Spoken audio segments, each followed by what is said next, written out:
Վանյանն է։ Այսօր ես կպատմեմ աշնան մասին։ Աշնան ամիսներն են։ Սեպտեմբեր, հոկտեմբեր, նոյեմբեր։ Աշնանը տերևները դեղնում են, տերևները թափվում են,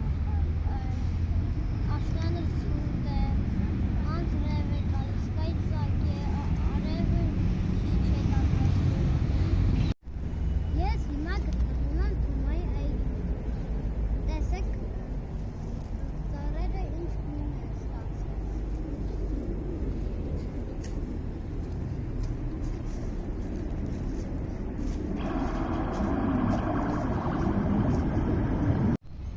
Հիմա կասեմ աշնան մասին ոտանավոր։ Ամպը եկավ նստեց սարին սուր կատարին։ Լսի պապիկ ասավ նրան, դա որ է